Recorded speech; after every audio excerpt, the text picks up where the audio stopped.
from the first two games of the season. It's to the bench for Zuri Bigger, and it's into the starting lineup for forward from Hendersonville, Tennessee, Lucas Walters. Under seventh year head coach at the helm, you've got an opportunity for Belmont to continue its hot start. Meanwhile, for the Harvard Crimson, game number 1 of the season. And Cam, what jumps out at you here? Yeah, the big thing is you return your goalkeeper in Wood. That's the biggest thing for this squad, where everything's going to start. Teato being a junior, he's going to lead that front force for this team. But everything throughout, Harvard understands that they do have a very youthful team. And your first game of this season, it's that second preseason. You're finding out what's going to mesh. You're going to see the bench be a very big part of this game, especially in the first half. I expect a lot of movement from Coach Shapiro's squad. For Dave Costa for the Belmont Bruins in his 7th season, he says that as this year has gone on, there's just more continuity. There's no replacing game action. It's Belmont in the red, the road red. Don't be mistaken, the Harvard Crimson in the home white as we are underway. Thanks for making us part of your Friday evening. Is already Belmont establishing possession in its end of the pitch. Now they're looking to pin Harvard deep on a deep defensive throw here for Harvard.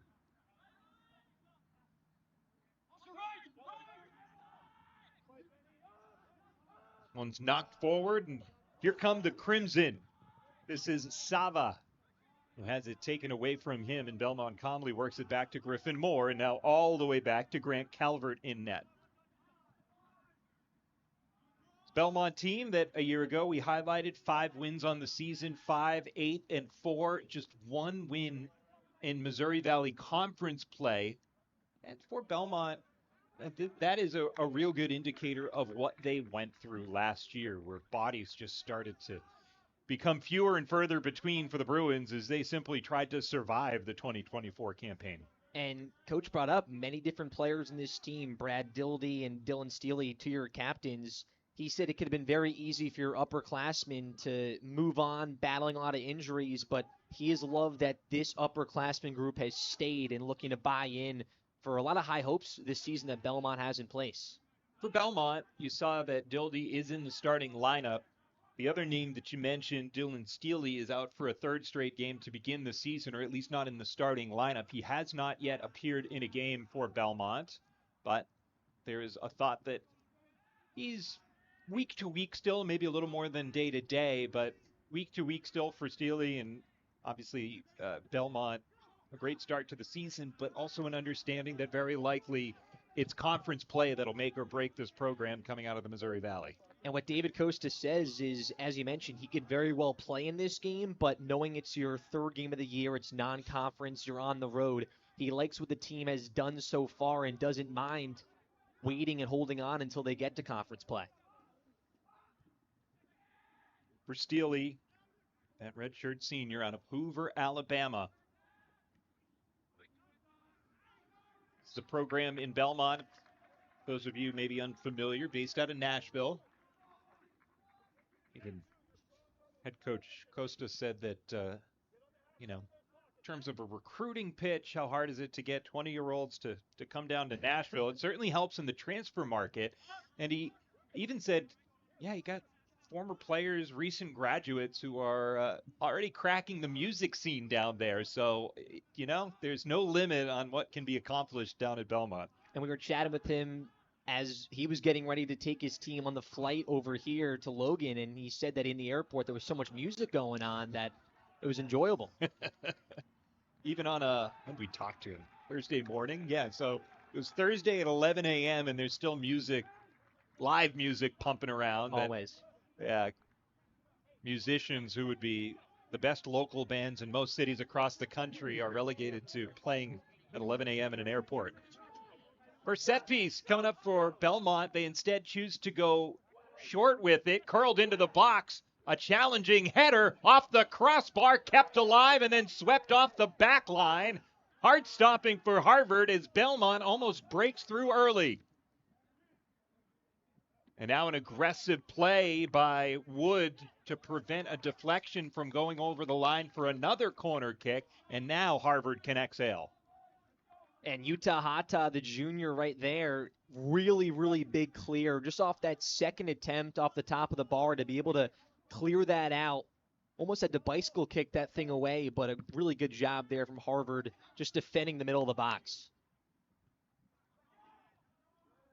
There's a ton of lines on this pitch if you are checking in on Harvard soccer for the first time ever. We're live at Jordan Field, and you can see the multicolored lines for different sports. Yellow is lacrosse, and so what you need to know is that if the ball crosses over into the black here, that is what is out of play. So in the green, you're in play. That red boundary line is what determines in or out in soccer on Jordan Field. A reminder for the audience as much as ourselves. It does kind of blend. Usually once a game, a visiting team will see a ball go over the yellow line and for just a moment hesitate thinking the ball is out. A lot of physicality right now, and it seems to be instigated by Harvard in the early going, and Belmont's bench is trying to say as much.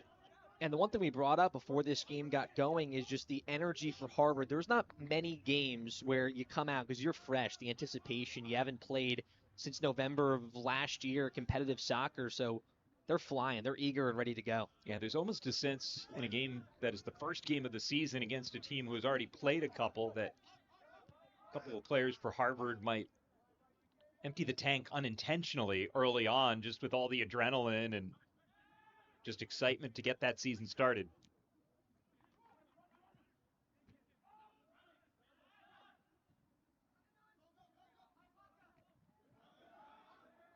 Challenge in the midfield for Harvard. That was Dylan Teato. We highlighted him at the top, but Belmont content to send it all the way back. Booming drive by Calvert. Goalkeeper for Belmont. Played both games, all 180 minutes of the season. Checking into today, he's given up just one goal on 7 shots. So 6 saves on 7 opportunities. Decent numbers through a couple of contests and good enough to get you a couple of wins. And it makes his job easier, Coach Costa's job easier when you have the 11 newcomers, but your defense is very upperclassman heavy. Calvert being an upperclassman, that gives you a lot of stability for coming off a 5-win season. You know back there that you have a lot of experience. But you see, and this is funny, the minutes of returning players, uh, you return a ton of minutes, but Costa was pretty quick to point out, yeah, we returned 2/3 of the minutes from a 5-win team. So I think that was a pretty clear message about the team and the expectations moving into 2025 and putting 2024 behind you is that just because you played last year doesn't mean that those were good minutes that we're bringing back. He said you played, but we won 5 games to that point. I think that also comes to the youth the team has and showing that a lot of spots are up for grabs, especially in non-con. It only makes the in-house competition easier when you've won a couple of games and practices seem to go a little bit better if you're 2-0 rather than 0-2.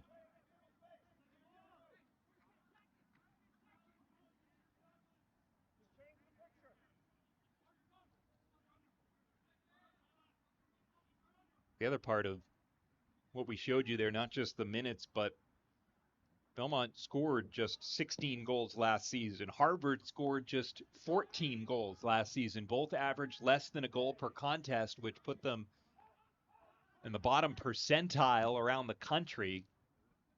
And so both teams coming into this season know what they want to improve upon. And so far, 2 games, 2 goals each game for Belmont. That's a great start to their season.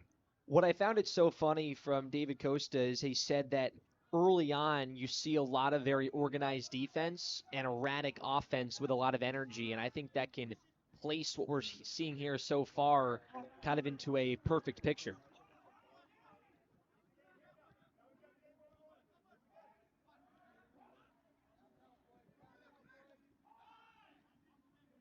Continue through contact for Harvard onto the foot of Nyan Daz.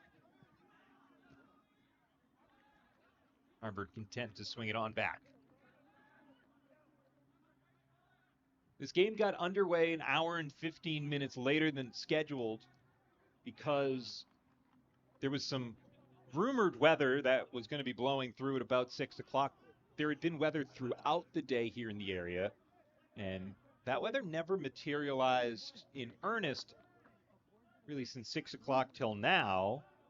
There's a chance that some weather could pop up along the way here today, but for now it's comfortable, a little bit overcast, and a far cry from, 100-degree training days down in the south for these Belmont Bruins. Just sapping the energy out of them as they were trying to get ready for the season.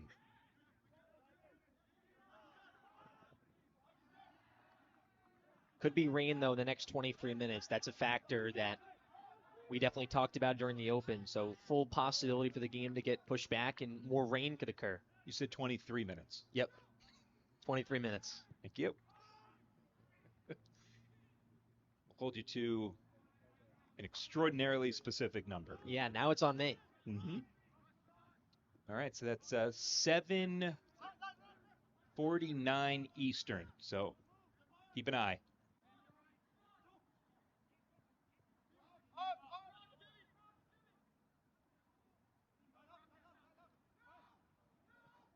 Big shoulder thrown for the takeaway. That's Kelly who forces his way onto possession. Ball curled into the box. One hard touch and a great sprawling grab by Calvert, wiping away Harvard's best chance in the early going.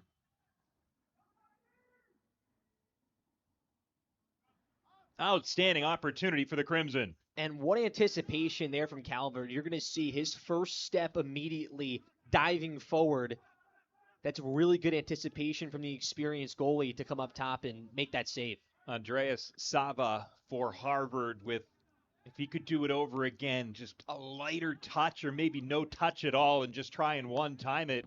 To your point, I don't think he anticipated he was going to get as aggressive of a play by Calvert as he got. He probably thought he had that split more second, and that's also just the gameplay experience of finally getting back. You can just feel maybe you're a half second, split second behind. It was all set up so beautifully by Ben Kelly on the takeaway. Phoenix Wooten curled it into the box, and then Sava was just a hair too strong on the touch, a hair too late on releasing a shot. But again, credit Calvert for being ready after sitting on his hands for the first dozen minutes.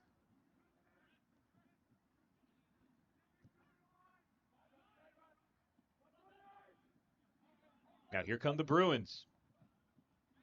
Swirled way up and over out of everything. And coming up here for Lucian Wood. Bit of a timeshare last year for the Harvard Crimson, and they returned both of those goalies, not just Wood, but also Cullen McNeil, who started 6 of the 15 games. Wood started 9 of those 15 games, and at least from a save percentage perspective, was the better of the two keepers last year. And so the Cambridge native said, all right, this is my job to take, and he's got it here on opening night.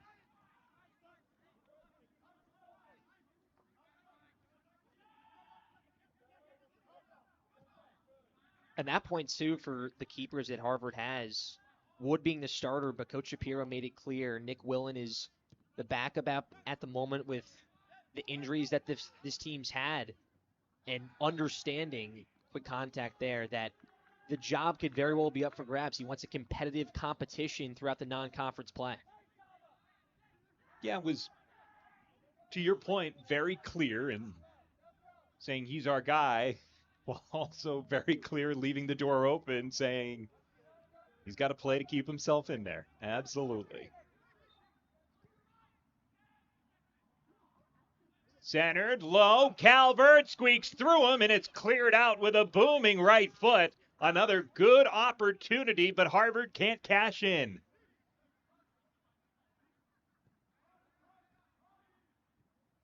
Now we saw Calvert be super aggressive and make a great play a minute or two ago. That time, he left a little bit on the table for Harvard, and they couldn't clean it up. Just touched a little bit too much. Kind of helped Calvert out a little bit, to your point.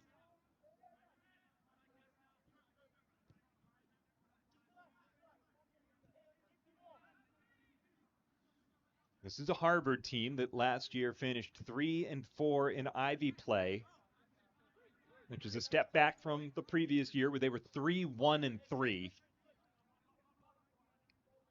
Finished under 500, 4-7-4 a season ago.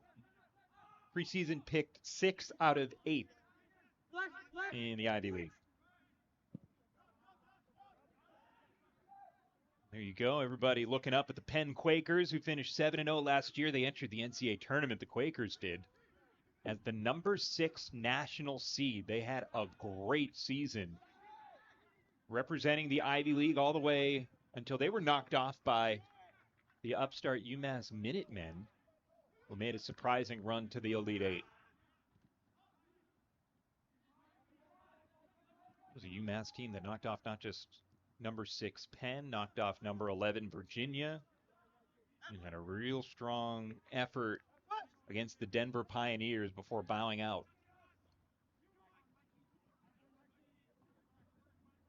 And goes off the shoulder of Harvard's Mikey Cortellessa. Wearing the headgear.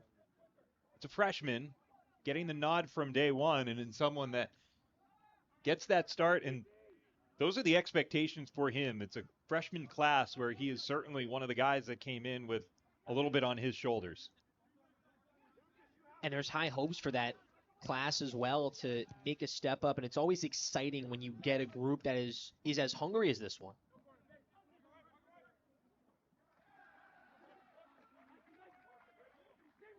Opportunity here for Belmont. They went short on their first corner from the opposite side. Let's see what they've got drawn up here. They've scored 2 goals this season off of corner kicks that have resulted then in handballs to give them some PK chances. So that's been a big factor for their success early on throughout the first 2 games. This is one of the captains, Brad Dildy, taking it out.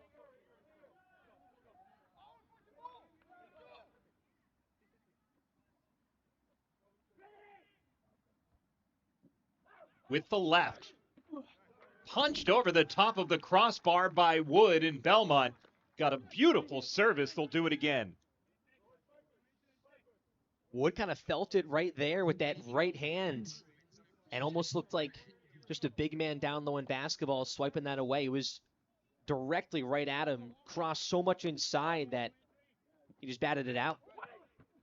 A lower trajectory this time. We'll have a third successive corner. This was the first delivery by Dildy. A lot of airtime, crossed him really well, but just a good job from Wood coming up and setting himself about 3 steps forward. Even lower this time, and what do we got? One more corner. Why not? Number 4. And we saw the last season stats. Belmont was out cornering teams 99-68. So that was a bright spot for them in 2024. To the back post this time. Parried out. A soft volley back into the mix. A knockdown and a clear out, and this goes for a deep throw for Belmont. And we got a man down in the box for the Bruins.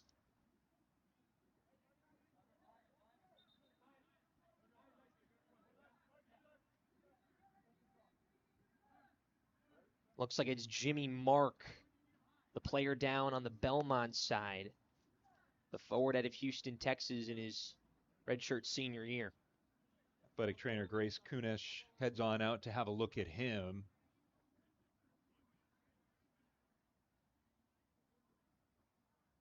It seemed like a rather sporting play. It wasn't anything egregious in the box despite contact up high. At least in the flow of play, that's how it felt. Make no mistake, the physicality.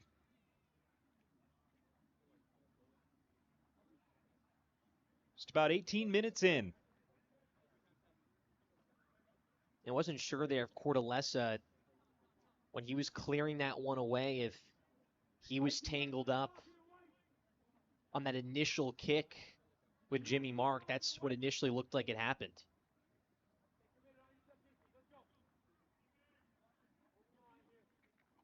Mark is up in a slow walk off.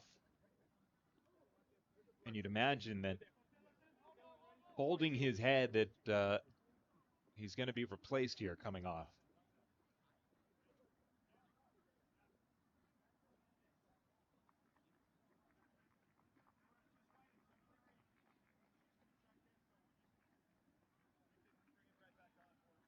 Looks like Belmont's going to bring in Jackson Stokes. Freshman that's been a big standout so far on the Belmont side, and David Costa's had a lot of good things to say about number 12. Naperville North High School in Illinois. He's got a goal under his belt this season, one of the 4 goals scored by the Bruins. There's a look at Marks. Obviously frustrated the way that starts his day.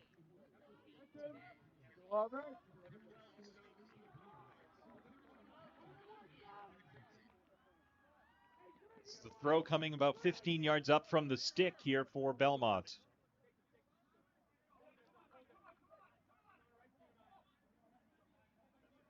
He would kind of leverage Clothier's got. Front of the box, the cadre of Harvard Crimson pooched in the direction of goal, and that was Stokes immediately into the flames and fires it wide. Sigh of relief there for Harvard. You leave that long period of time, multiple corners, the throw in that gets you towards the top of the 18. Tough spot they were in. You don't normally think of offensive time of possession in soccer. Usually you get it inside about 20 yards to goal, you get a chance, and then you head back the other way. But they really had Harvard hemmed in for quite a while, to your point.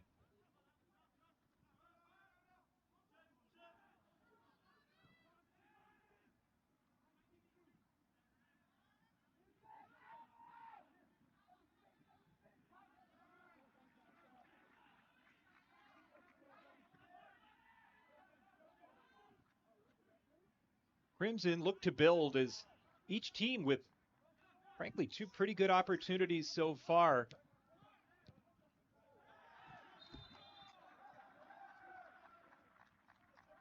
Collision by Harvard's Yuta Hata earns a free kick for Belmont, even though the Bruins were the ones that knocked it out over the near sideline. And through the first 2 for Belmont, they've been a very good first half team. They've kind of given themselves some cushion into the halftime break, and it's because of how aggressive they are. We've seen it so far. Multiple opportunities. That's kind of been their bread and butter. Here's a long ball up ahead and can't be kept in. Sprinting effort by Brock Kuiper, but came up about 1 stride short. Yeah, Belmont, the 2-0 win over Memphis last time out, both of those goals were in the first half. And so we want to talk about having to drive 4 hours across the state and establish your game on the road against a team that maybe on paper, I'm sure that Memphis would have expected at home to have their way with Belmont. The Bruins were having none of it early and they clamped down in the second half.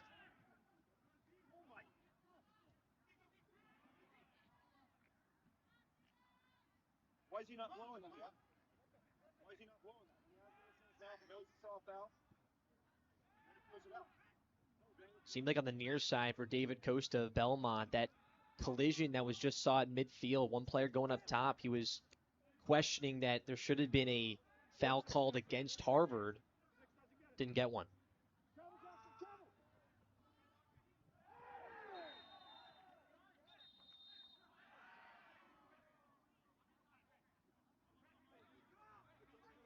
Maybe the same exact play that we just saw on the other end. Cortellessa's trying to say that he didn't know where the Belmont Bruin was. Now Cortellessa's being told, hey, I got no peripheral vision with my mask on.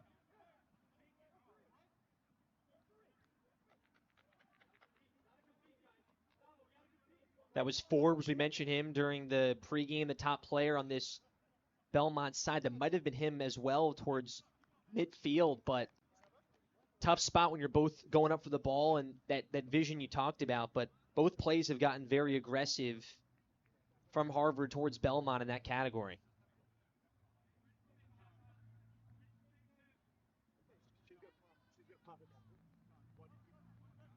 Talked about Dildy, who's delivered a bunch of really good balls out of the corner for Belmont. We don't anticipate seeing Dylan Steely here today, but obviously somebody who really was an impact player for Belmont last season. Can we correct the time back to 24:03?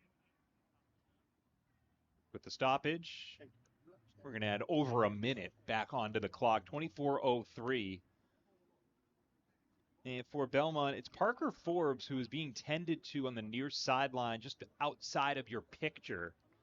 Something with his right hand. I don't know if he's being bandaged up or...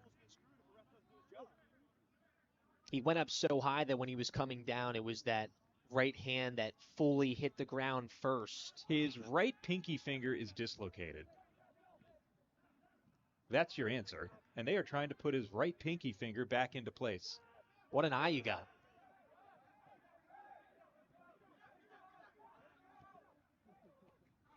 Forbes needs to come off, and you can see him with a towel.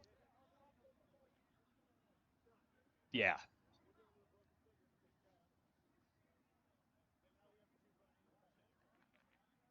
Now, since officiating seems to be a storyline here in the early 20 minutes, let's introduce you to the crew. It's Jonathan Luke, who's the head referee. Assistant referees are Kyle Averill and Sam McCollid.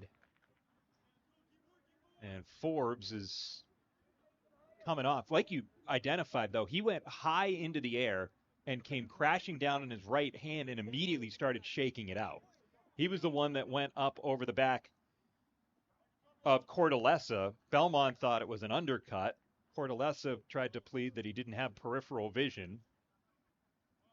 Amidst it all, we have yet to see a card issued. And they continued to play. So there was the stoppage. Forbes was still on the field. They continued to play. They stopped again. Now he's fully off the field and completely checked out. Kim, I don't know how your stomach is, but they're trying to put his finger back into place directly in front of us. So look away if you need to. Yeah, I'm turned towards my boards, kind of just towards the rosters. Between you, me, and Parker Forbes, he's handling it the best of the three of us, and he's the one whose finger is currently out of place. That's right, he's there, and we're here. I broke my finger 5th grade baseball, and I didn't come back in the game. There's a chance that he's going to come back in, so it kind of tells you the story.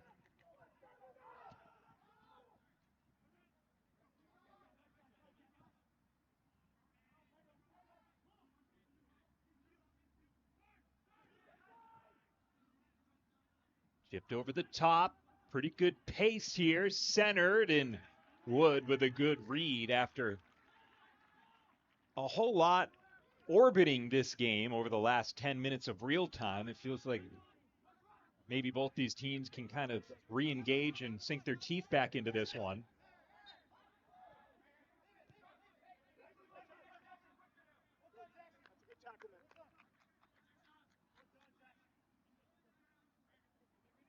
Cortellessa, right leg situation now.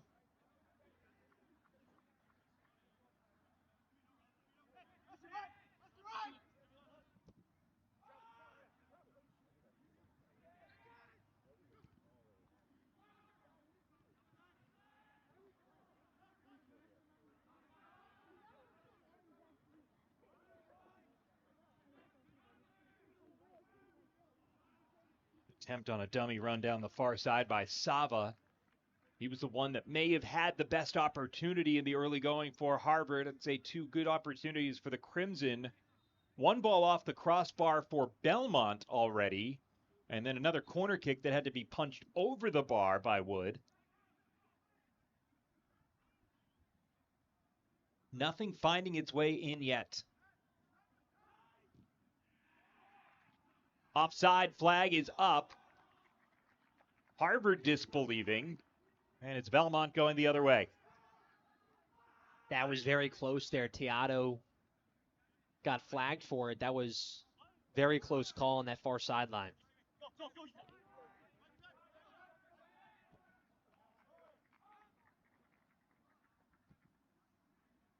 But I think you can tell so far, Adam, just the standpoint of offensive comfortability and stability.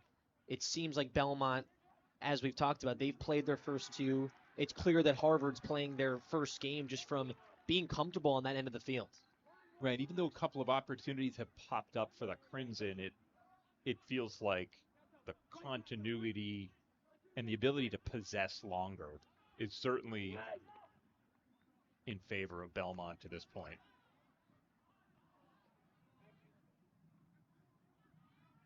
Far side for the Crimson.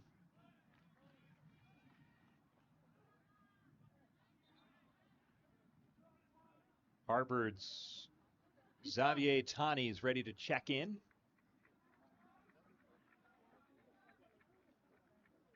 He swaps in for Udahata. Xavier Tani, 14 games last year, 30 minutes per game. He did have a goal. That was in his freshman season. And so the sophomore hoping for bigger things here in year number 2 with Harvard.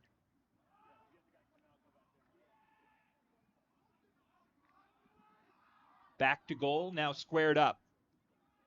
That was Teato.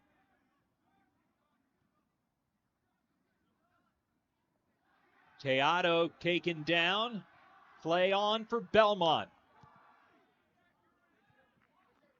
Ball into space, and it runs and runs itself out of play.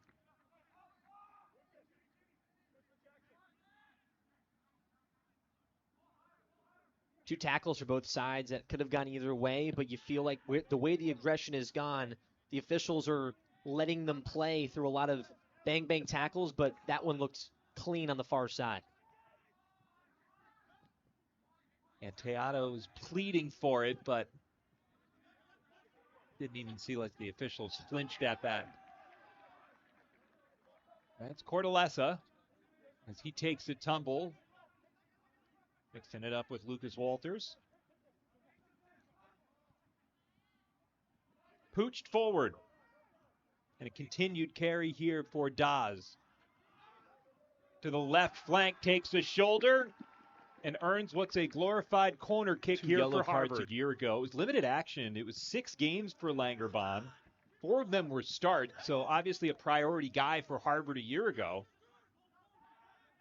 Just wasn't able to play the bulk of the 15 games last season. He's Cam Manna, Adam Giardino with you. Working toward the 15-minute mark. Left to go in half number 1. Harvard's 2025 campaign beginning here tonight. Belmont into game number 3.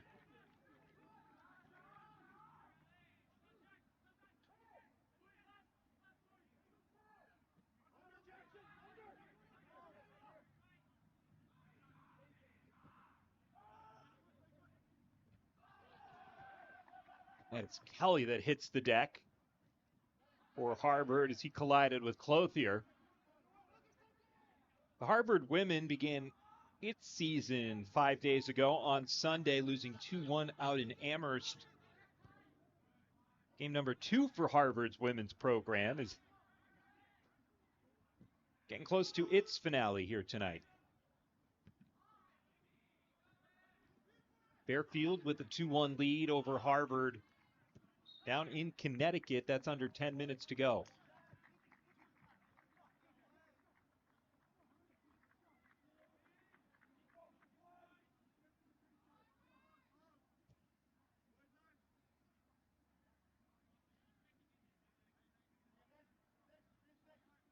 That non-conference schedule is so interesting. And you mentioned what the Harvard women were up to, but what both Belmont and Harvard talked about is they've put together much tougher non-conference slates than they did a year ago. And they both said iron sharpens iron. They really want to see what their team has from now until the end of September. Harvard's next game is against Providence on the road in Providence, a team that was picked to finish second in the Big East. The Friars, though, started the season 0-2. And interesting for Providence is that they actually were the first ever Division I opponent of New Haven as they transitioned to D1, and New Haven knocked off the Friars. And there was a Sports Center top 10 bicycle kick in that game for New Haven off a corner that was pretty exciting for that squad. And then Harvard will be back at home against Cal. That's a really big test that this team has coming their way in September 10th. A still undefeated UConn team looms on the 13th. A perennially strong New Hampshire team out of America East. The game after that. And then, midweek, while your conference schedule has already begun, October 7th against the reigning national champs, the Vermont Catamounts.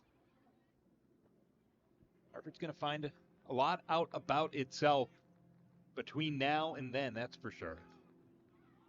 And that's a game, too, where you're mixed in with some Ivy League play as well.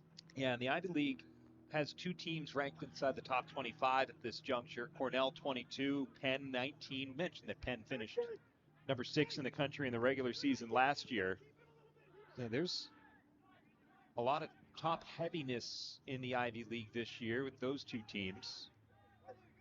Harvard feeling like challenging themselves in the non-conference, that they're going to be ready to go when the 7 games of conference play begins.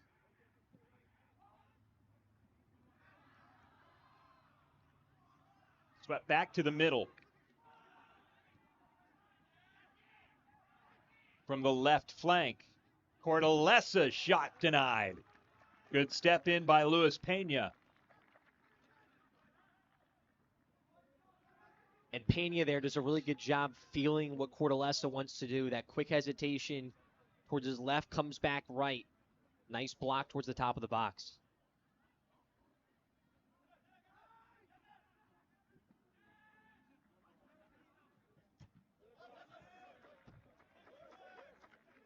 That one's knocked off of Kuiper. Nice play in the air by Langerbahn. Three of substitutions for Harvard checks in, including one of their captains, Ethan Vecti. 3 subs as well for the Belmont Bruins.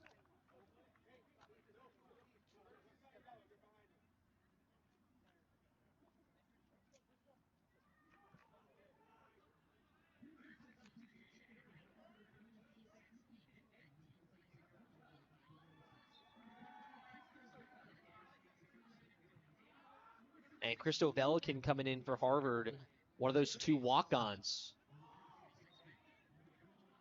Handball off of Harvard. They're trying to work their way into the 18. Yeah, a couple of walk-ons. And granted, it's the Ivy League in the sense of scholarships are worked a little differently across many sports. But when you're a walk-on at Harvard, that means that your academic standards have to be even higher than that of your teammates, because coaches are given the opportunity to advocate for players at different levels. And so when you're a walk-on, you're allowed to say, hey, we want this guy, but there's a lot more heavy lifting that needs to be done on the classroom side by the athlete itself. That's what Coach Shapiro said. He said you kind of get to that recruiting process. You may go a different way, but you tell a player, hey, if you can, get in here, there's going to be a spot for you on the team. So that's how that walk-on works. But he said they've both been so impressive. They've come in and they've really excelled, but also raised the competition at practice. They've been really eye-openers throughout the preseason.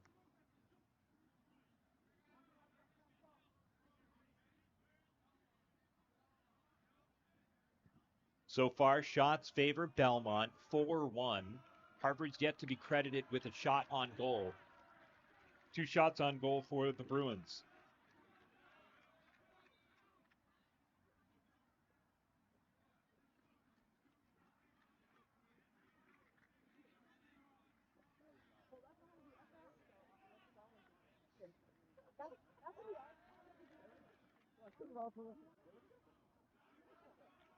One's knocked forward, sent to the middle. Kelly goes charging through. A drive is blocked, and it's a swarming defense that Belmont has prevented anything from getting toward goal.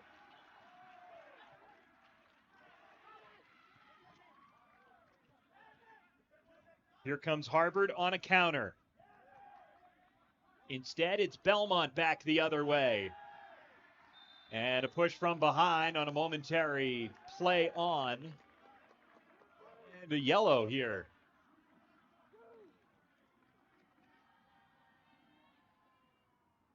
That one goes against Phoenix Wooten.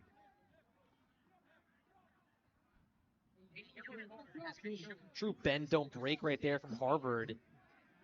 A split-second difference there from Belmont having a rare fast break opportunity. And the yellow card kind of even stopped Belmont from working even in system, and they had a good chance before the yellow. Got a decent look here. A lot of teams would like it more from an angle rather than straight away. Soft chip. Vaulted toward goal. Wood looks at the debris to his right going crashing past him. Recover quickly.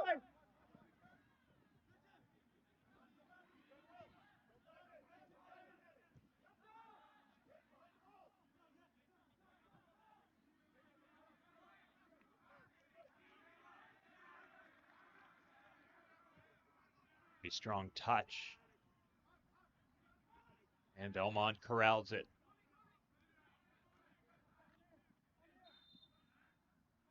We're 9 minutes overdue for the rain that you predicted. Yeah, look, there's reasons, I guess, that I'm in here and not a meteorologist, but Well, that list is now 2 of them, meteorologist and then a dislocated pinky finger. Yeah. So, yeah. So we'll see how many more things we can add to that list by the time we're done with this.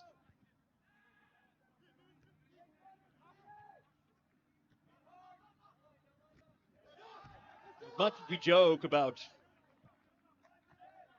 dislocated finger and the toughness of Parker Forbes, for now he remains on the bench. They have taped his right pinky finger with his right ring finger.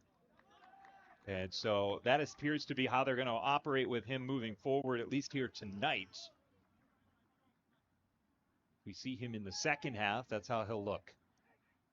And David Costa said, we brought up during the Open, that he's a gritty warrior, brings a lot of leadership. He's played the full 90 in both games against Wright State in Memphis, so not a lot's going to take this guy out of the game, as you can tell. Again, a Belmont team that last year dealt with so many injuries, a couple of broken collarbones. One of their athletes last year broke his foot just by planting, not even wrong, just planted during training and said, ow, that hurts. And it turned out to be a broken foot. It's so just kept spiraling on itself, the injury bug last year. So Belmont,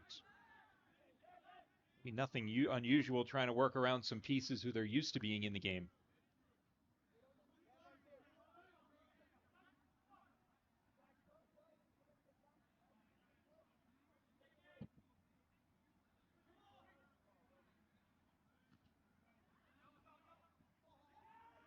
Kelly backs his way into a turnover. It's taken away by Pena.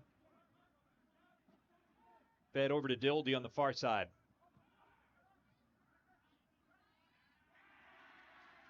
Turned by Stokes is smothered on the far side, and now from midfield, Harvard with a long ball. And it's a goal kick. Well earned by Griffin Moore, who did his darndest to try and box out all comers behind him. Sprinted the whole way down, just used his whole entire frame to just continue to box out and give enough time for that ball to roll out. Lost his boot in the process. That's what he's working on down there.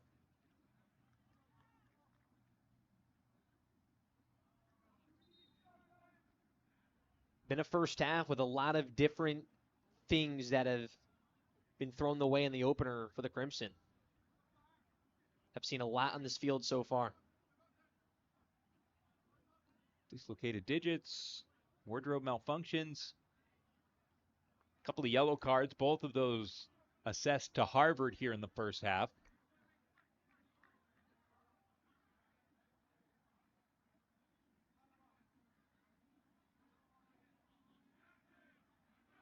We can confirm that's a double knot. With the way that my predictions have gone with the weather, I'm gonna leave that one to you.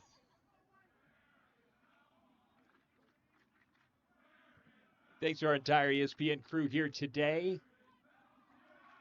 The men's soccer season underway here in Cambridge.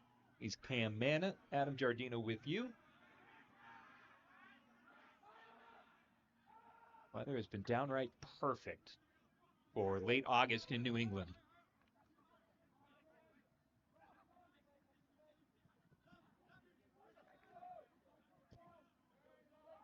Give and go, and it's a late reaction by Velikin to make his move down the sideline. That's Clothier who earned the throw.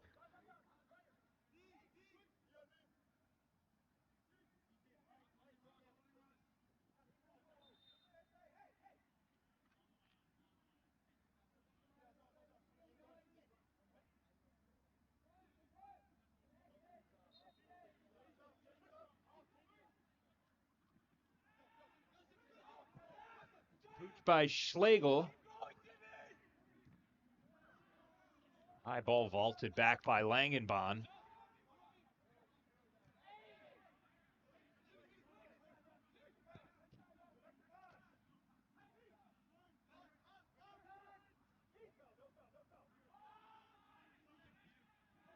Flanked over to Vecti.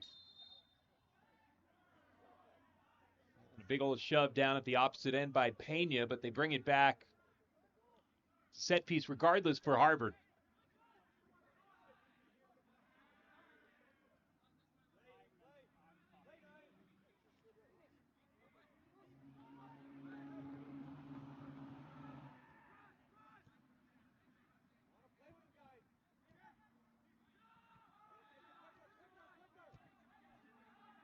Couple of early chances for Belmont, and it does feel like Harvard's found its sea legs underneath them here in this second part of the first half.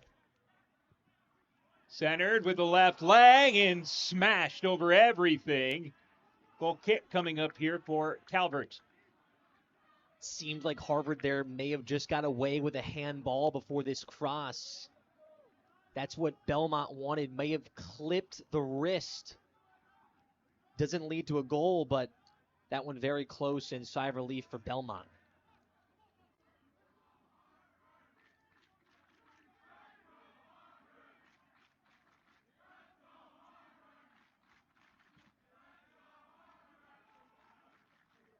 Pretty good student section on the opposite side of us. No papers due on Monday, so student section showing out. And just like men's soccer in the Ivy League getting underway, a little bit behind the rest of the country, the same goes for football, as always. It's a 10-game season, and so Harvard holds off until a couple weeks from now, though the rest of the country, certainly at the FBS level, gets underway in earnest tomorrow. This is one of the big games on campus this weekend.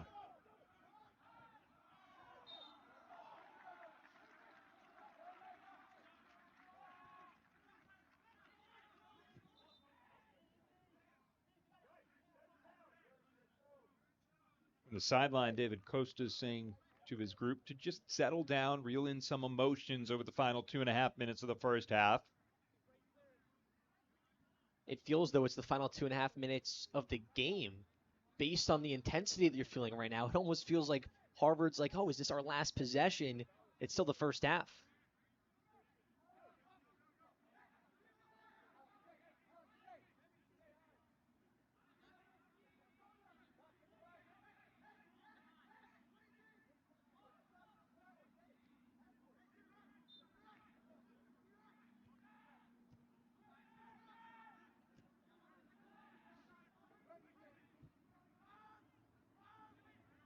Velikin Takes one long skip. Skitters past for a goal kick.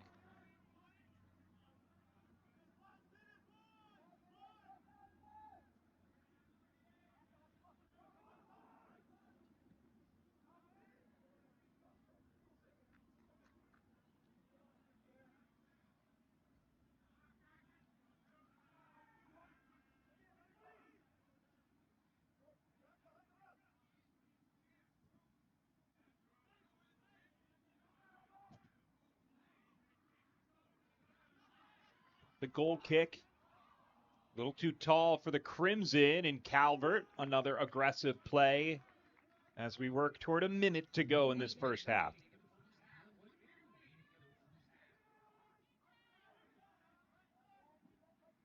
Wonder how Belmont plays this here, too.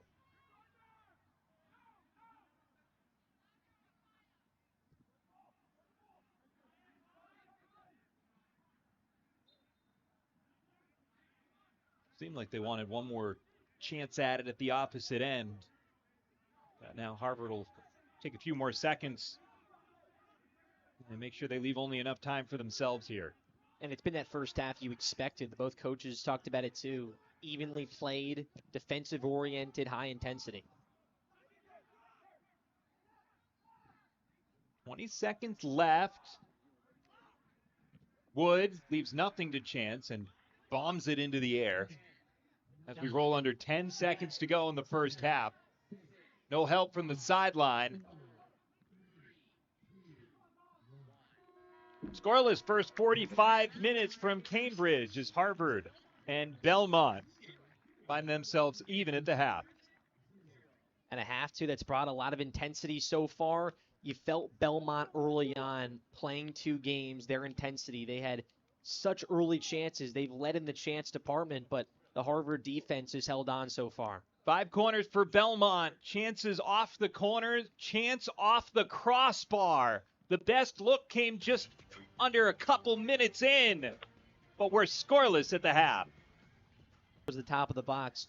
What's concerning Belmont, the 5 corners, they're going to maybe get a lot more chances in that department. Harvard's not been able to set up and really be stable and calm on that side of the field to warrant any corner kicks. The 5 shots for Belmont, 2 of them, including 2 of the 3 shots on goal, belong to their captain, Brad Dildy. And shots for Harvard, Cordelesa and Velikin, the 2 that got credited with shots, so they weren't on goal. We're underway at half number 2. It's Harvard in the home white. It's Belmont taking a page out of Harvard's color swatches, and they're going with the red here in Cambridge.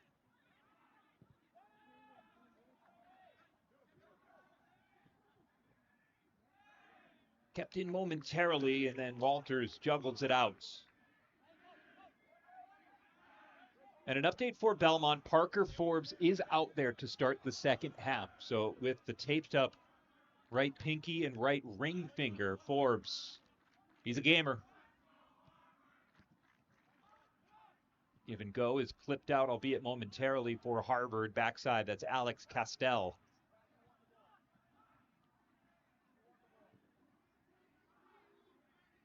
Easy enough for Wood.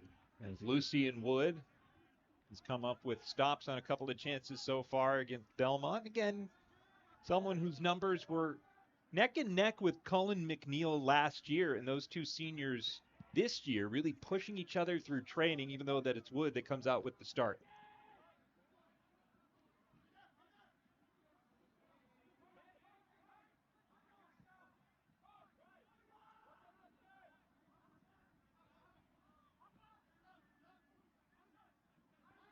Seems so far, Harvard defensively, a lot more pressure on this side of the field than what we saw in that first half. Seems like a bit of a switch for Coach Shapiro.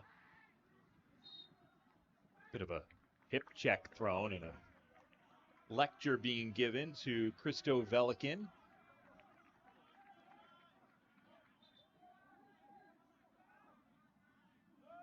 Again with that shoulder thrown on Griffin Moore.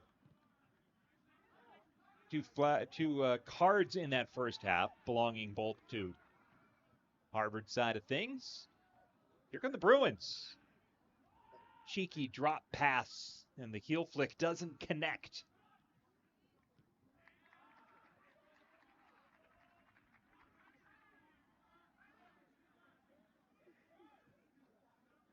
Griffin Moore, number 4, in red, working his way out of the back. He's played all 90 minutes in each of the first 2 games, played all 45 minutes in the first half, and just offside. That's Emi Oranda. He makes a run. He's played only 8 minutes over the first 2 games before coming out here to start half number 2. And just 2 games last year as well, so kind of getting his feet under him here in the early part of the season and some more valuable minutes against the Crimson. Elevated effort by Clothier.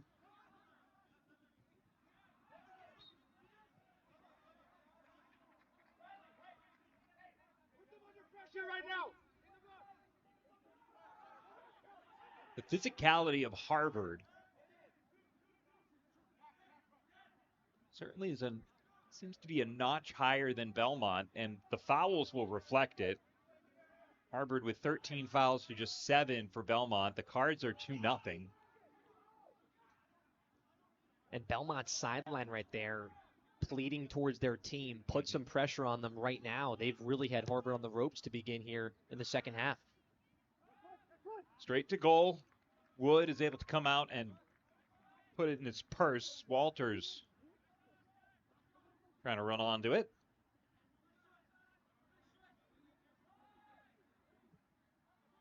We had a smattering of rain at halftime, and just as soon as it arrived, it has left. So a game that was delayed from 6 o'clock to 7:15 Eastern time with the threat of rain, we've really only seen perfectly timed rain as far as gameplay is concerned.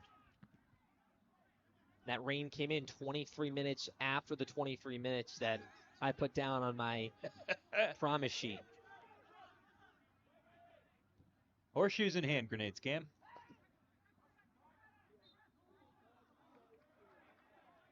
Time collision. Player. Another foul on the Crimson. Hey, that's the same player.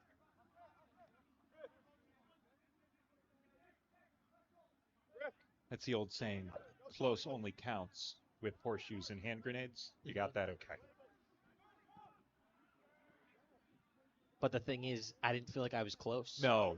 Yeah. Yeah, you were I was pretty off. 200% off, yeah. You gave me 23 and it came out to 46.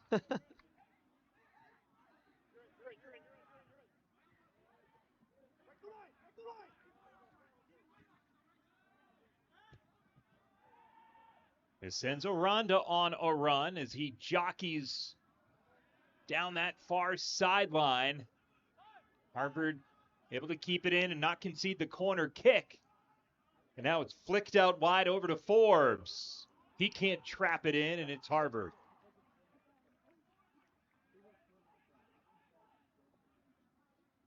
Tons of pressure right now from Belmont, just really putting their foot on the pedal to begin here in the second half.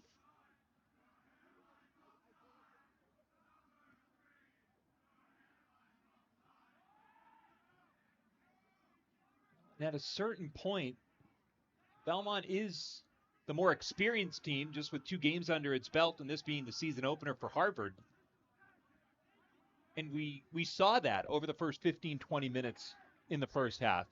And we're seeing a little bit of that here in the second half. But I don't think it would surprise anybody if Harvard once again found its footing and started to apply some pressure. I think, too, stamina plays a factor that Belmont has been in some close games, especially against Wright State, a 1-goal game. This second half, it's a lot of just gritting your way through. In Harvard, that preseason stamina, it's different in actual gameplay. And in terms of training, it's been a benefit for Belmont that they've got a couple of games. It's a big swinging leg. And it upends 9 Das of Harvard. We had briefly mentioned 100-plus degree heat index as Belmont was training in August in Tennessee. And the biggest challenge for the coaching staff was to manage the training versus keeping guys not just healthy, but safe as well. That was a word that was thrown around as, hey, we know that having guys out there for 90 minutes, 2 hours, that it's just not safe for them. And how can we maximize a really good 1 hour workout that's both beneficial and keeps everyone's health moving correctly? And those fans, too, they were given, the Belmont fans that are tuning in, they were given free wet towels to attend the game as well. So the heat was a huge factor, but especially for those players. And I feel like that pays a ton of experience right now with how this game's going. They're battled even more because of what they've had to train through. And relative to that, this feels like downright Malibu, California.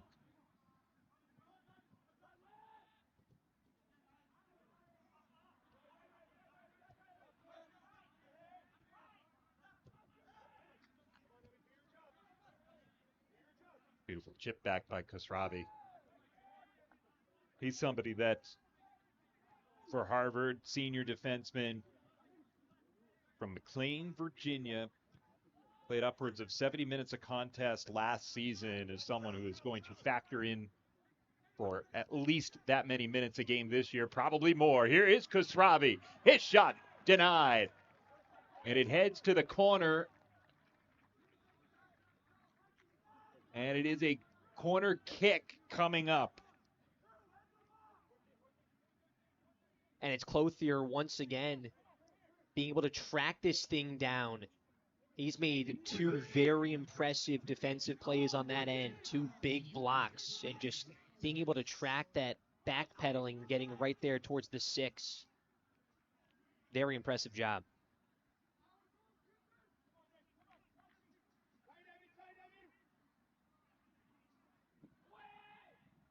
Bit of a missed strike on the first corner of the night for Harvard. Khosravi knocks it down.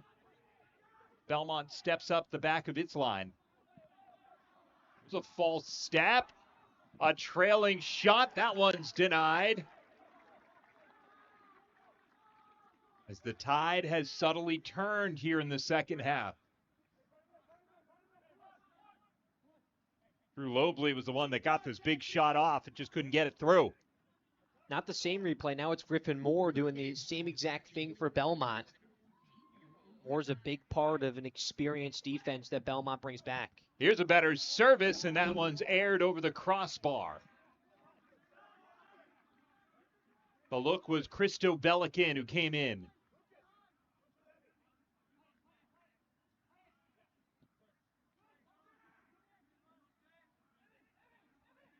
Whole thing might have been the best sequence of the night for Harvard. And them finally having some corner kicks. None in that first half.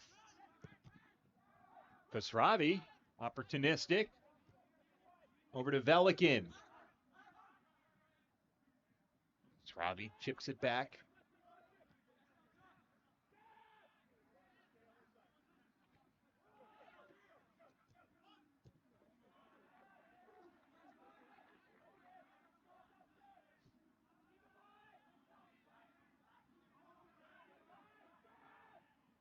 Turnover.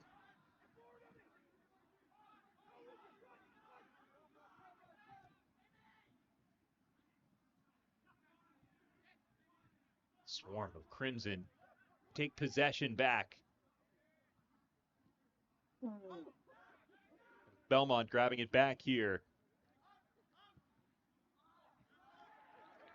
Put back on a platter for Harvard.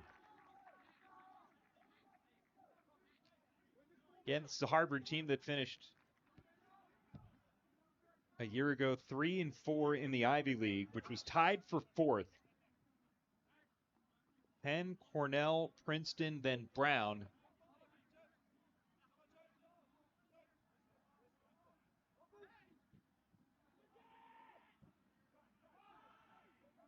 Physical play, and it's play on for Belmont. In those 2 years prior for Harvard, just one loss in each of 23 and 22 with 3 wins and multiple ties, but last season, some injuries and some things that just don't go your way, it flips very quickly. Right, and the fact that you score only 14 goals over an entire season, a 15-game campaign, it's hard to put too many wins on the board that way.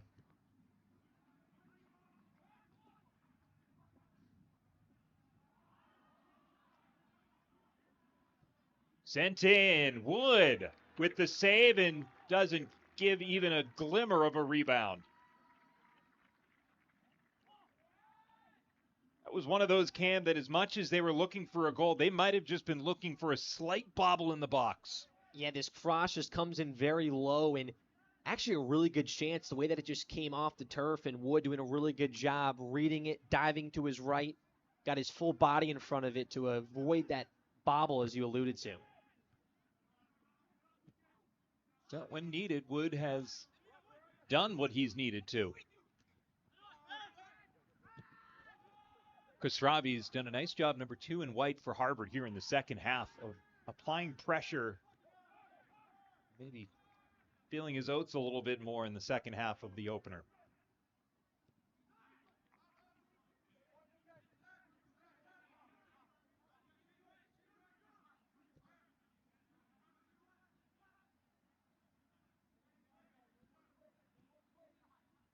And now for Belmont, they've kind of changed their way a little bit offensively. You felt early on, second half, a lot more attack. Now they're being a lot more tactical here.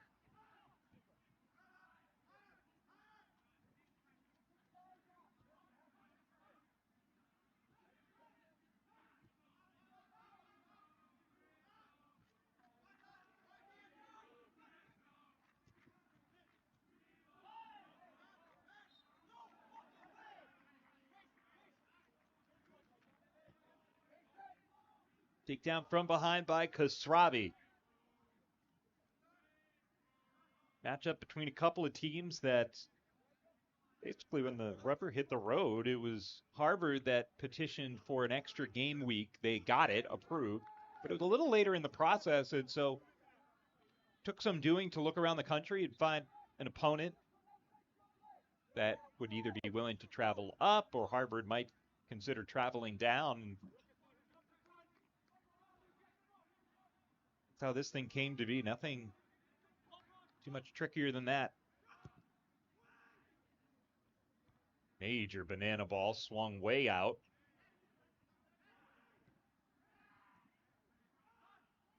Belmont continues to pinch in.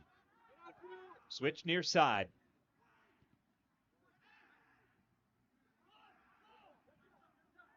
More pressure being applied. Belmont suffocating Harvard's clearance attempts. Schlegel works it all the way back to midfield. Really smart pass there, just resetting, holding on to possession for Belmont. From the left, a good ball and a header to the far post and in. Belmont cracks the scoreboard first.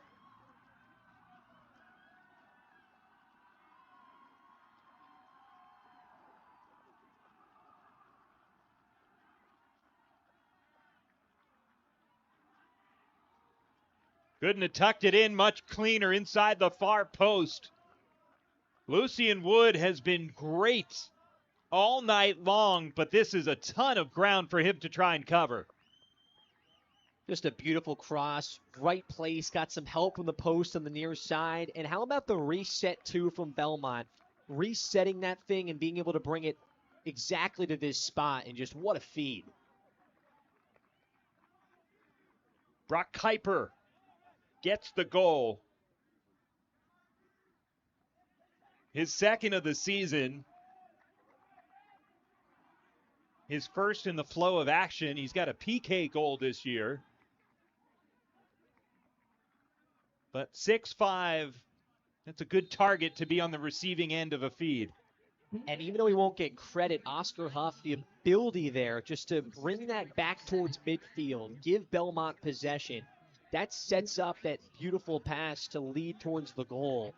A really good, patient, and smart play from the senior to put things together.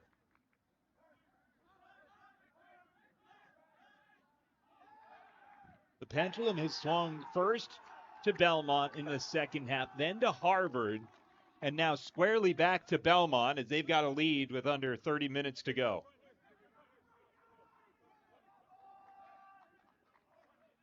Belmont team that has said they're not looking for this to be a field trip, although tomorrow they are extending their stay in Boston by an extra 24 hours. Some team building will happen tomorrow. They've got plans for a duck boat tour, Faneuil Hall.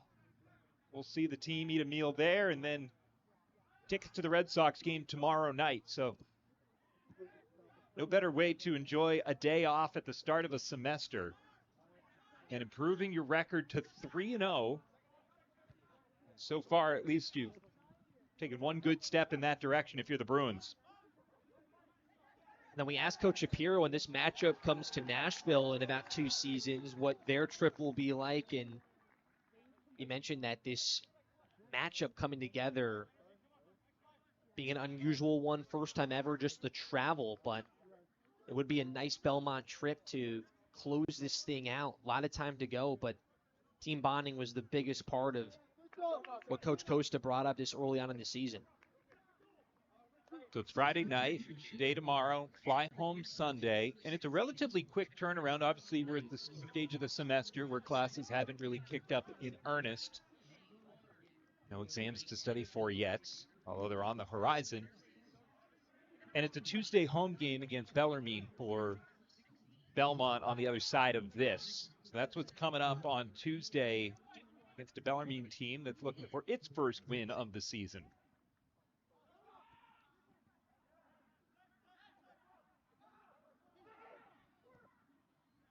Beautiful feed.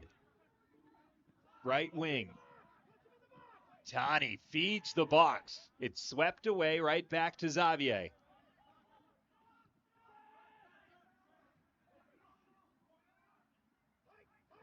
Patience. And a feed back over to Tani. A chip with no one crashing in on Calvert.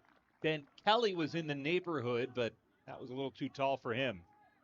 You like the idea there from Tani, though, to kind of get something in the air towards that area, but just right at Calvert and a little bit too much on it to give Harvard a chance towards the middle of the box.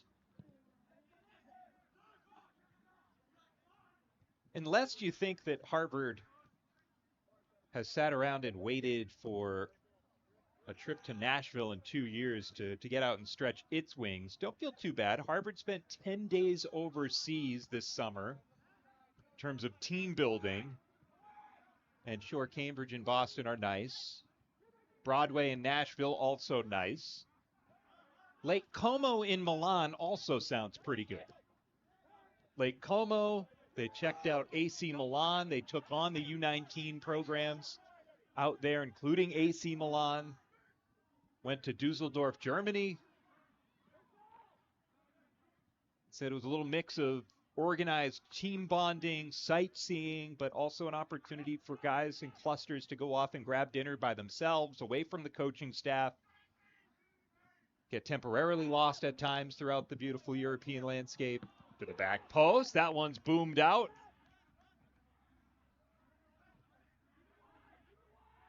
I think everybody was accounted for, making their way back. We laughed with Coach Shapiro, too. They were forced to play a lot of defense against a talented team like that, so it taught them to play very well for very long periods of time on that end.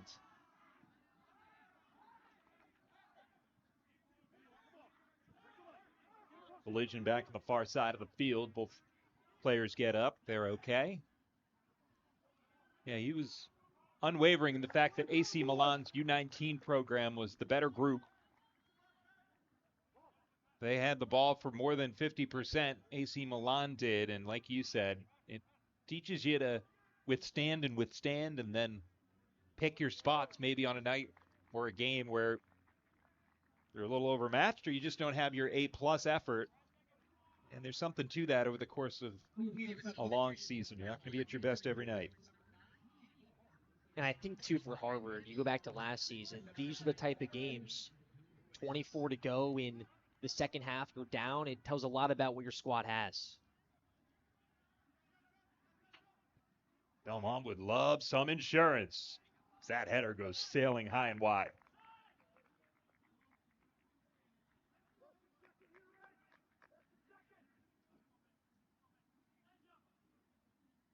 For that competition in net, Wood's done a really good job in a bunch of different areas tonight, has seemed very calm and commanding with his defense. Just that one header off the post could be the difference. But for a competition in goal, Wood's done a very strong job so far in the opener.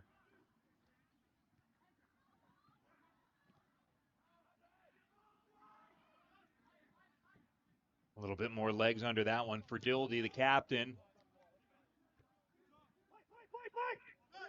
Beautiful juggle by Wooten, who has one of the yellow cards for Harvard. Just too tall on a feed for Ben Kelly.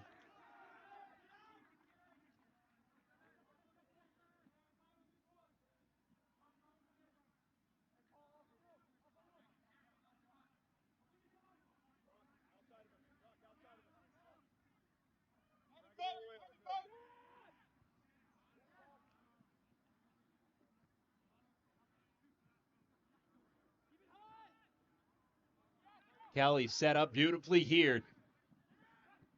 Low and hard through the box. Nobody home for Harvard, and it's banged out for a Harvard throw-in.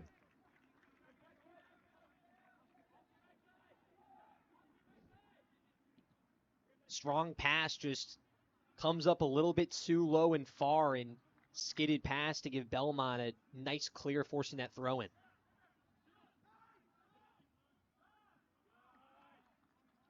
Few passes that Harvard's had where it shows in a way why it's the first game. Few through balls that have gone a little bit too far.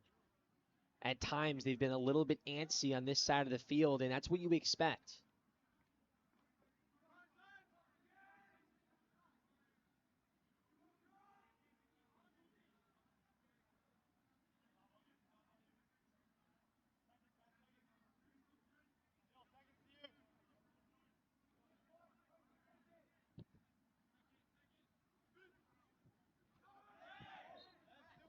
Over the back by Kelly. That was Huff in position for the Bruins.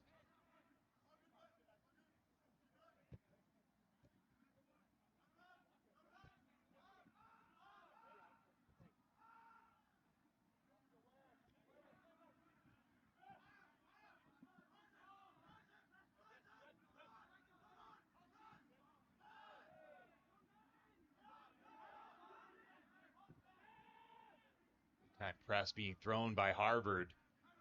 Belmont's able to escape. Late arrival by Tani.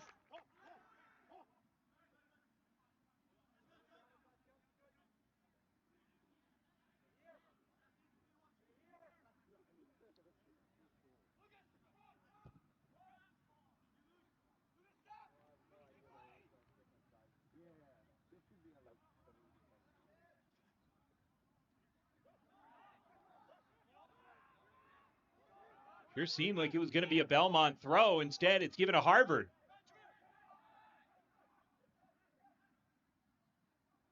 Belmont looks to press, and it's turned over. Low and hard, and a smothering save by Wood. Turnover in a dangerous spot by Phoenix Wooten. I think the officials got the call right. It should have been the throw-in that was awarded, but Wood, just a phenomenal save, full extension, every inch that he needed to make that play, and an aggressive shot that almost had that spin to come left corner.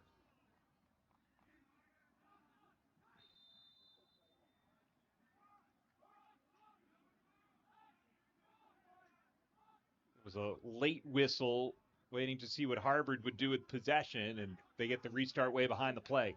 We're under 20 minutes to go in regulation. Belmont with the lone goal in this one. It was Kuiper with the header. Dildy with the feed. That's your captain, finding opportunities to set up his teammates.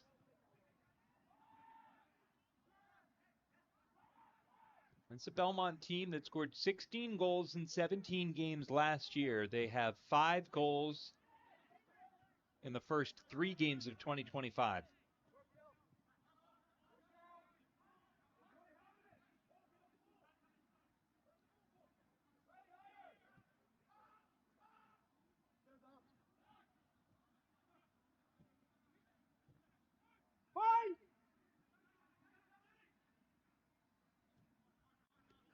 No. This is Tani. Quick poke by Dildy. It at least slows him down as he was looking to make a quick counter.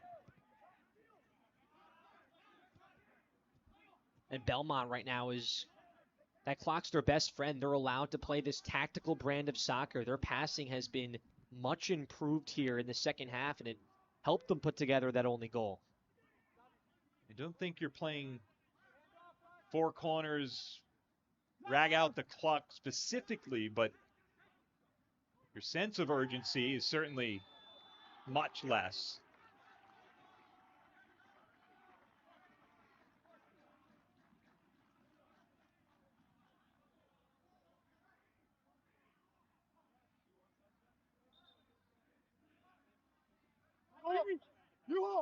Tough whistle there, Adam, and it almost seemed like on the Belmont side for Schlegel, a bit out of control that led to the tackle, and the whistle does go in the favor of Belmont, but Harvard was not happy with the initial whistle. Vecti and Saba check in for Harvard. Portalesa and Juho Ojanen are out. And what it does is it sets up Belmont from a definite position of power here.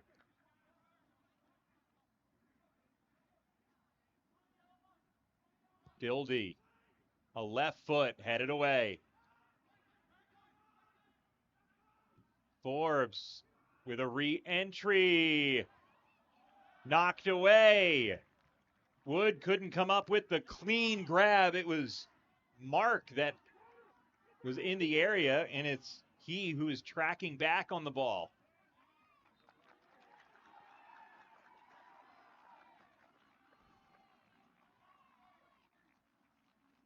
And that was some chase down there from Mark to go up top with Wood. Wood being 6'1", Mark at 5'6". They go up top there and make it a very close effort. Turned over to Sava. He's got fresh legs. Coming in off the bench. Crimson working from the left. Center just a little bit off the boot of Wooten.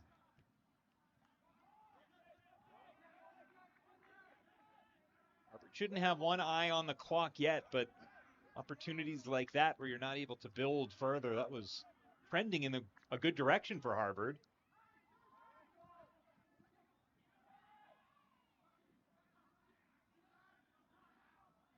Beautiful strength on the ball. Centered, it deflects and is bombed away and stays in play.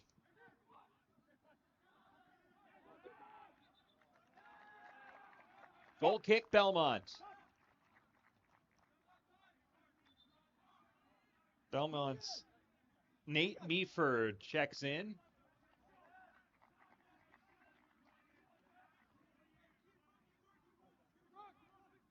Fuchs Walters out. Meaford's come off the bench in the first 2 games of the season, now make it 3. Transfer from Utah Valley University.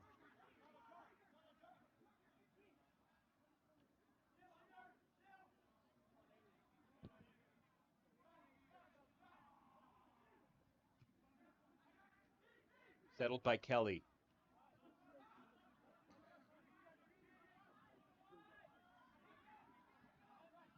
Tani from the left. It's headed for Kelly. Mark goes to the deck, grapples with Tani, centered again, chipped. And it's deflected for a corner kick.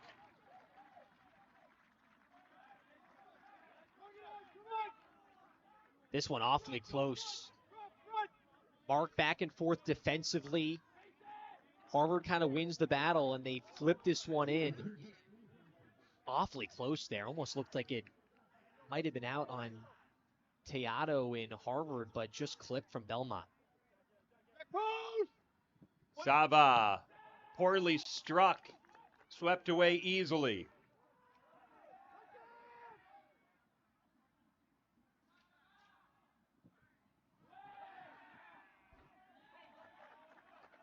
Goal kick.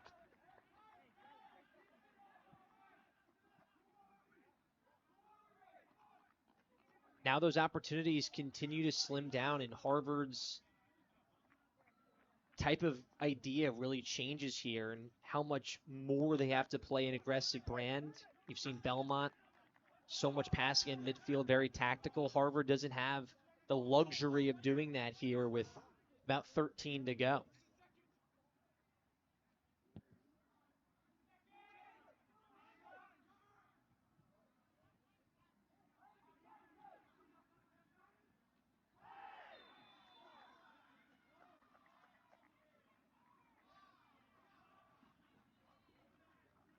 Pops up. He's okay. Third card issued to Harvard here tonight.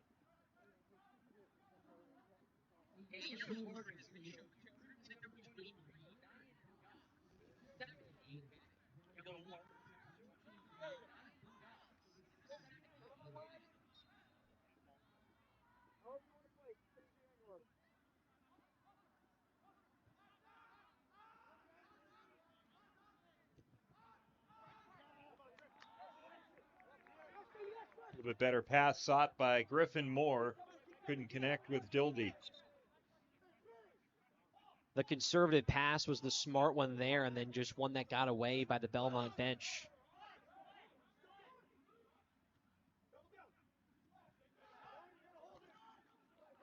Some frustrations boiling up in a one-goal game, the latter stages of regulation.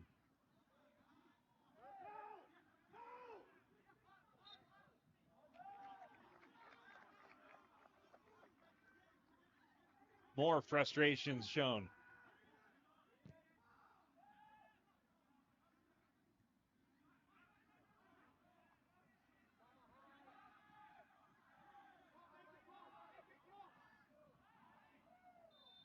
Tackle from behind, and it's Harvard who's whistled.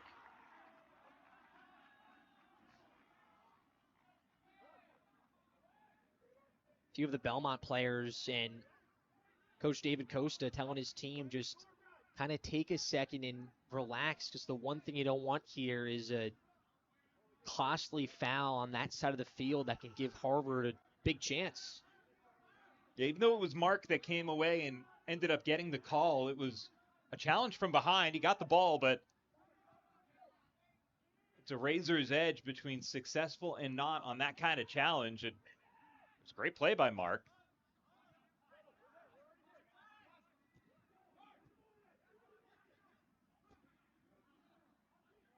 Jousted into the air.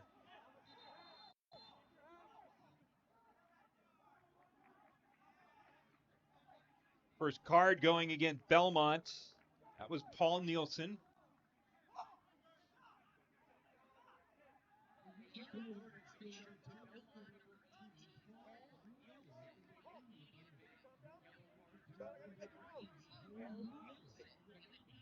David Costa actually telling Nielsen there that if you do that, I may have to take you off, just in the sense you can't have a costly foul that goes from a yellow to a red here.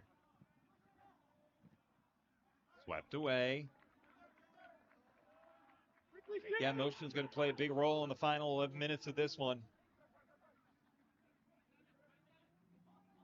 Harvard's been salivating since last November to get a chance, and now it's Belmont. 5 wins a year ago, an opportunity staring down the barrel of a 3-0 start to the season with a couple of key wins potentially on the road. Memphis, and now a lead late here in Cambridge.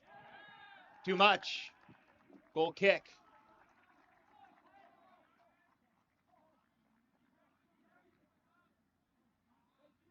Can't say, though, Harvard hasn't had the chances, and it may not show up in the department where you look at shots on goal, only one for the Crimson, but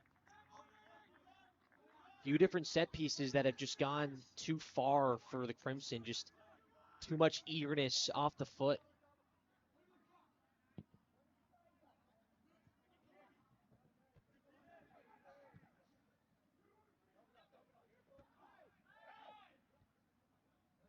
Knocked forward.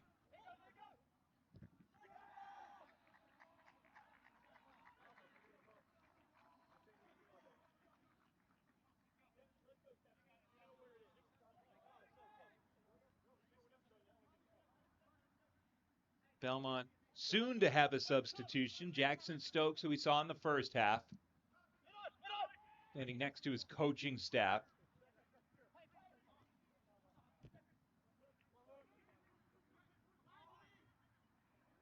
Wood able to recover.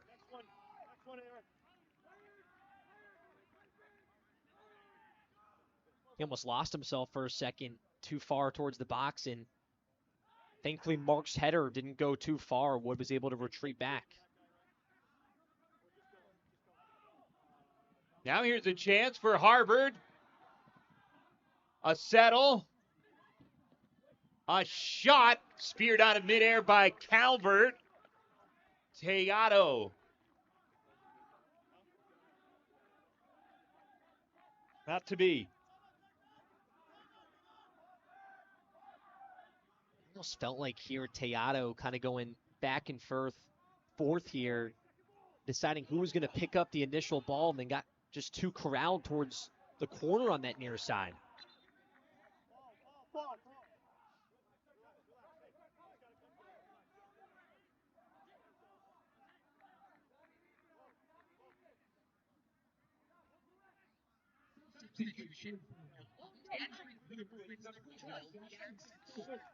Clock stops and substitutions for the team that is ahead here in the second half at this juncture of the game.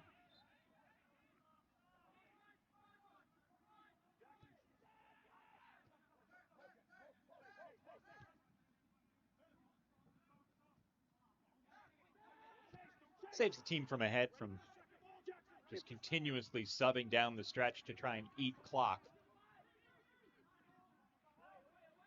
Kelly's been stymied in the second half. Number 8 in white with the headband. He's got the ball there.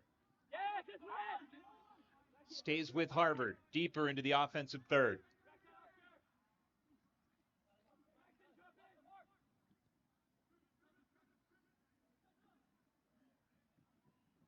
Mark with inside position. Kelly shakes him.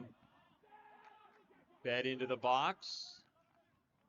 Kasravi juggles. Mark the only one there.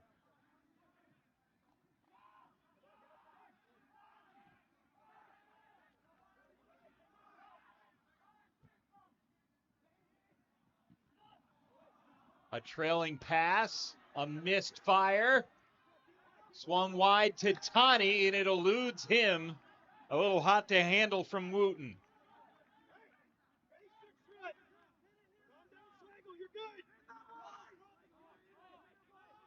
Yet another chance for the Crimson where you're in a really good spot. It's just one pass that is not accurate enough. Still have it on this end, though.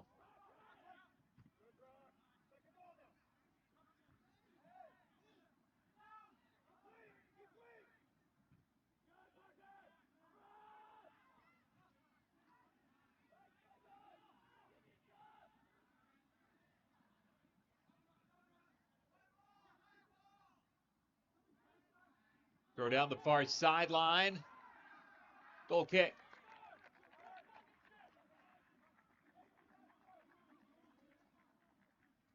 Belmont doing such a good job of, when they have the chance, clearing everything towards the boundary, towards the sideline, and forcing, if anything, a Harvard throw. Nothing towards the middle right now.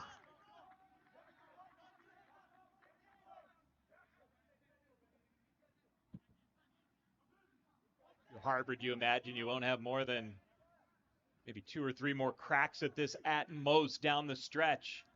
You want to maximize any chances you get.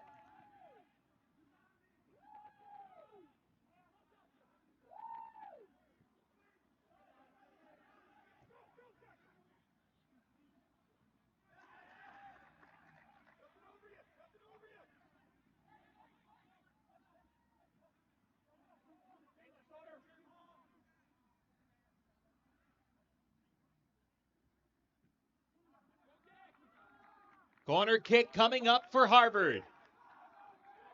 Might be one of the best chances they get in the final 5.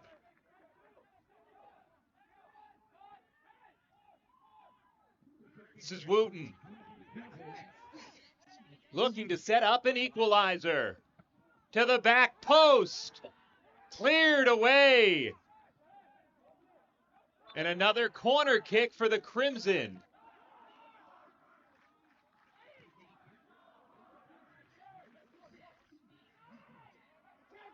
Another from Wooten. Another good one from Wooten. Is headed out. Fired back in over the top of everything and out of play.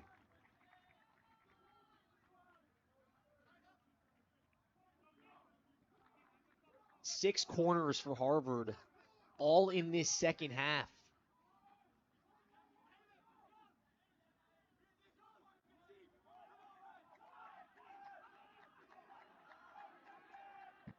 Total shots now even at 9 apiece. Harvard credited with 7 shots, 2 of them on goal here in the second half.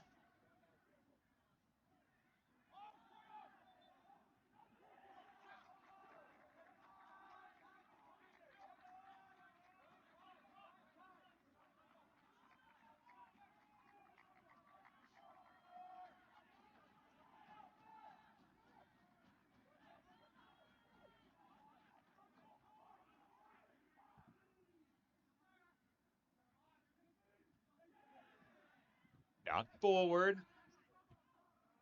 Belted forward.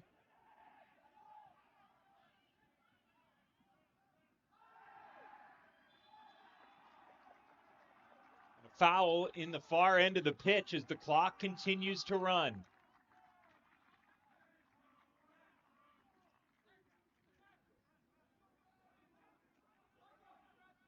Kasravi went down about a minute ago and really needs to, he goes down to a knee and needs to come on out. 22 for 2, guys. Utahada's going to come in. He's had some big defensive plays, especially on that ball off the top of the post in that first half that held Belmont from their first netter. There'll be that substitution in just a sec.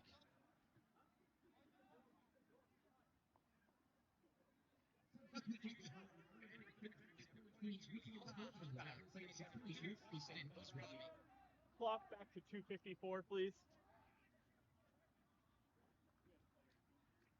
They had 34 seconds back on the clock for injury for Kasravi. A left footer into the box. Cleaned away. A swinging drive.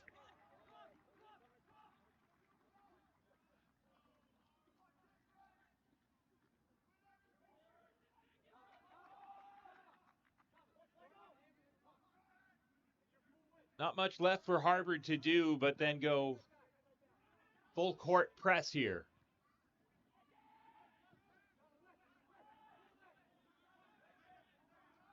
To bring everybody up.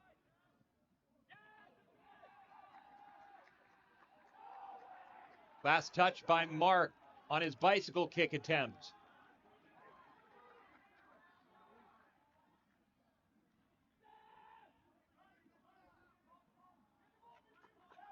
Goal kick Belmont with under 2 minutes to go.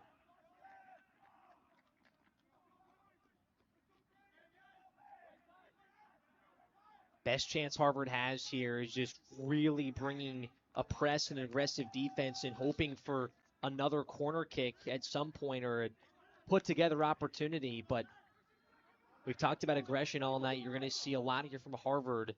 Going to play that greedy style defense in the final minute 30.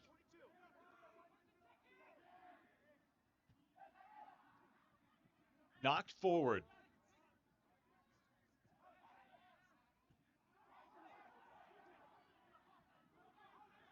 Stokes being instructed to bring it into the corner. Instead, fed to the middle, and now Harvard has one more chance. A whistle from behind. Clock stoppage. Time to set.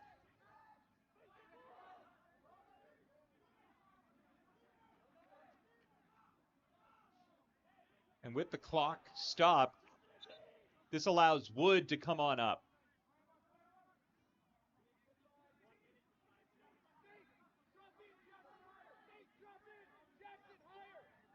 Few seconds added back to the clock.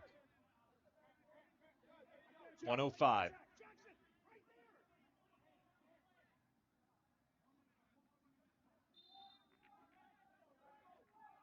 Lucian Wood, a strong leg, clear through everybody.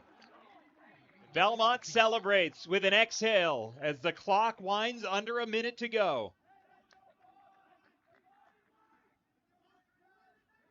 Set up the best as possible there for Harvard. You get that stoppage, you bring Wood up, big boot. Went the distance he wanted, just nobody home.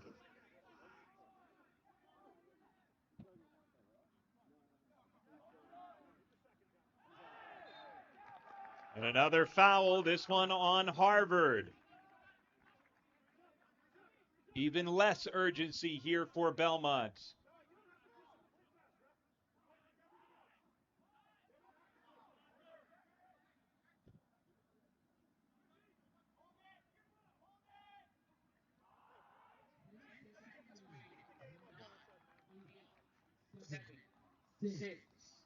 Not enough time left in it for Harvard.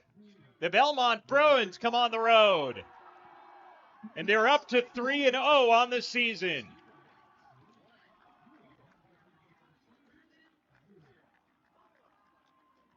Hot start for Belmont, and what they put together here this evening.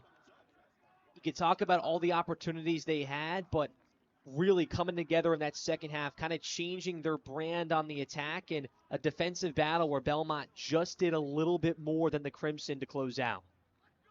A goal in the second half belonging to Brock Kuiper, his second of the year, set up by Brad Dildy. And that is the game winner. We'll step aside. We'll return. We'll take a look at some of the numbers and put a bow on this one.